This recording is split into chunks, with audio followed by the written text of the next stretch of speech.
Hello, Mark. My name is Sandy. My number is 53.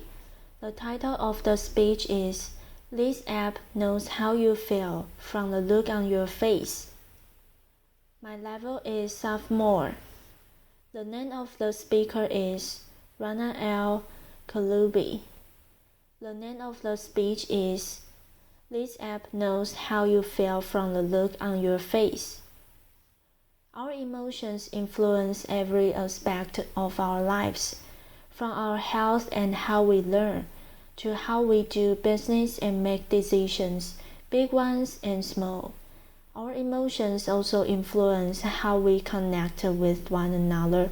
We were involved to live in a world like this, but instead, we're living more and more of our lives like this. This is a text message from my daughter last night. In a world that's devoid of emotion. So I'm on a mission to change that. I want to bring emotions back into our digital experiences. I started on this path 15 years ago. I was a computer scientist in Egypt, and I had just gotten accepted to a PhD program at Cambridge University, so I did something quite unusual for a young newlywed Muslim Egyptian wife. With the support of my husband, who had to stay in Egypt, I packed my bags and I moved to England. At Cambridge, thousands of miles away from home, I realized I was spending more hours with my laptop than I did with any other human. Yet despite this intimacy, my laptop had absolutely no idea how I was feeling. It had no idea if I was happy, having a bad day, or stressed, confused, and so that got frustrated. Even worse, as I communicated online with my family back home, I felt that all my emotions disappeared in cyberspace. I was homesick, I was lonely, and on Sunday I was actually crying. But all I had to communicate these emotions was this: laughter. Today's technology has lots of IQ, but no EQ. Lots of cognitive intelligence, but no emotional intelligence. So that got me thinking, what if our technology could sense our emotions? What if our devices could sense how we felt and reacted accordingly, just the way an emotionally intelligent friend would? Those questions led me and my team to create technologies that can read and respond to our emotions, and our starting point was the human face. So our human face happens to be one of the most powerful channels that we all use to communicate social and emotional states. Everything from enjoyment, surprise, empathy, and curiosity. In emotion science, we call each facial muscle movement and action unit. So for example, actor unit 12 is not a Hollywood blockbuster. It is actually a lip corner pull, which is the main component of a smile. Try it, everybody. Let's get some smiles going on. Another example is action unit 4. It's a brown furrow. It's when you draw your eyebrows together and you create all these textures and wrinkles. We don't like them, but it's a strong indicator of a negative emotion. So we have about 45 of these action units, and they combine to express hundreds of emotions. Teaching a computer to read these facial emotions is hard, because these action units, they can be fast, they are subtle, and they combine in many different ways. So take for example the smile and the smirk. They look somewhat similar, but they mean very different things after. So the smile is positive, a smirk is often negative. Sometimes a smirk can make you become famous. But seriously, it's important for a computer to be able to tell the difference between the two expressions. So how do we do that? We give our algorithms tens of thousands of examples of people we know to be smiling from different ethnicities, ages, genders, and we do the same for smirks. And then using deep learning, the algorithm looks for all these textures and wrinkles and shape changes on our face, and basically learns that all smiles have common characteristics. All smirks have subtly different characteristics, and the next time it sees a new face, it essentially learns that this face has the same characteristics of a smile, and it says, aha, I recognize this. This is a smile expression. So the best way to demonstrate how this technology works is to try a live demo. So I need a volunteer, preferably somebody with a face. Laughter. Chloe's going to be our volunteer today. So over the past 5 years, we've moved from being a research project at NIT to a company where my team has worked really hard to make this technology work. As we like to say in the wild, and we've also shrunk, is so that the core emotion engine works on any mobile device with the camera.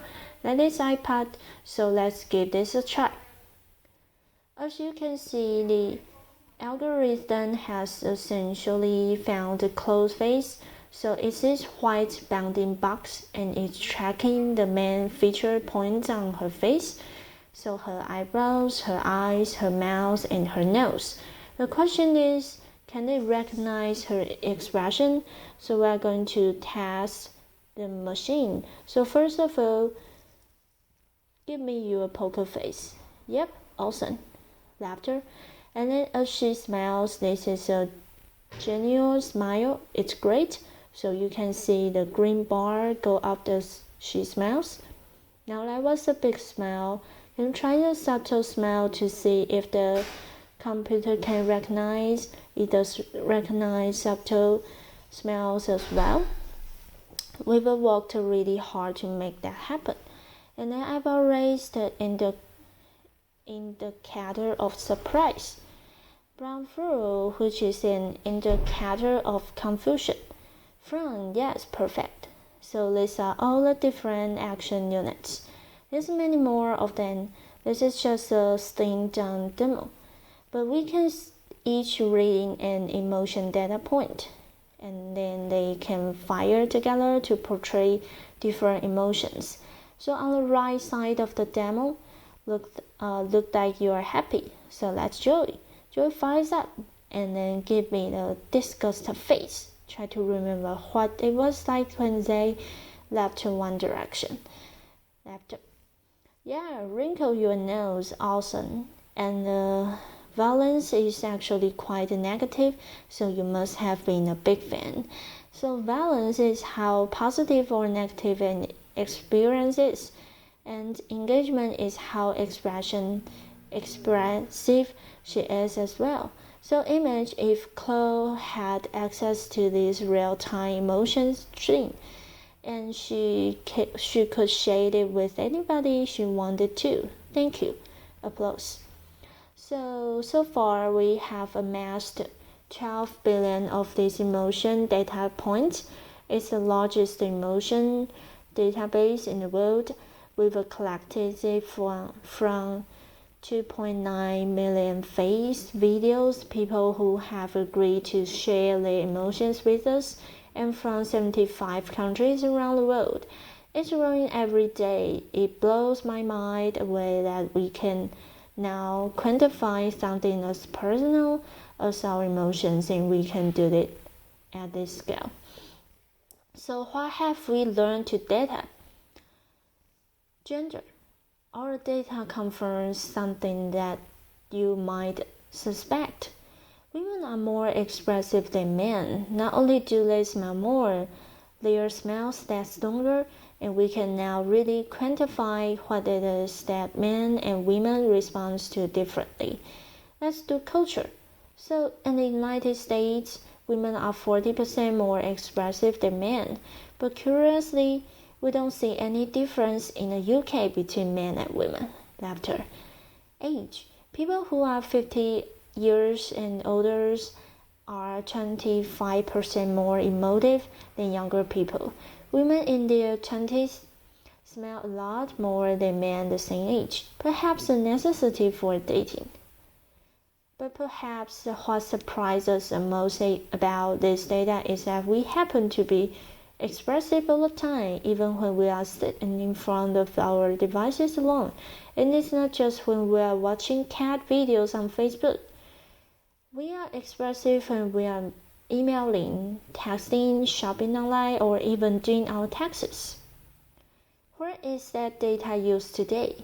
In understanding how we engage with media, so understanding virality and voting behavior, and also empowering our enabling technology. And I want to share some examples that are especially close to my heart.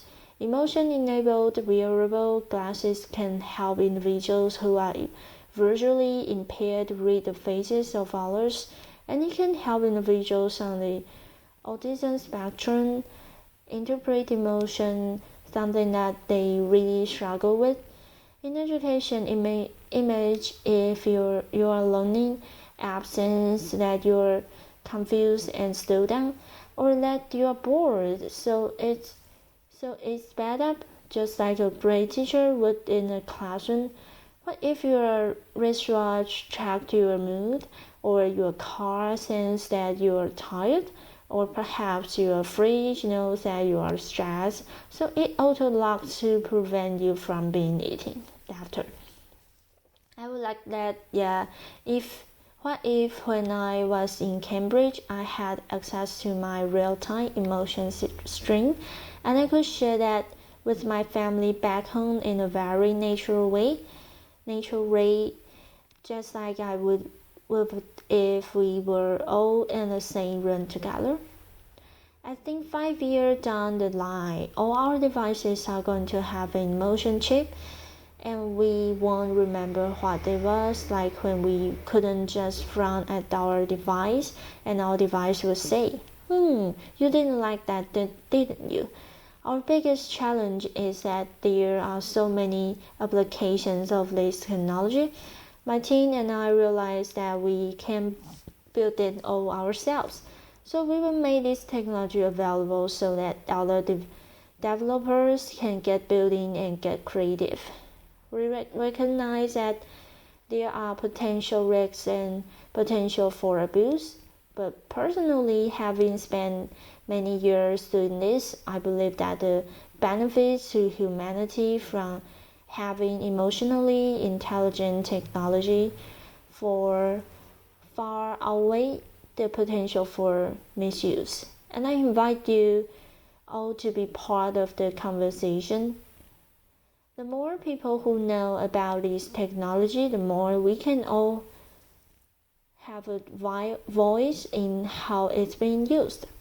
So as more and more of our life become digital, we are fighting a losing battle trying to curb our usage of devices in order to reclaim our emotions.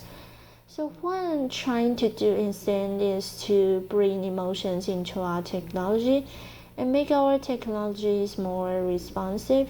So I want these devices that have separated us to bring us back together, and by humanizing technology, we have this golden opportunity to reimage how we connect with machines, and therefore how we as human beings connect with one another.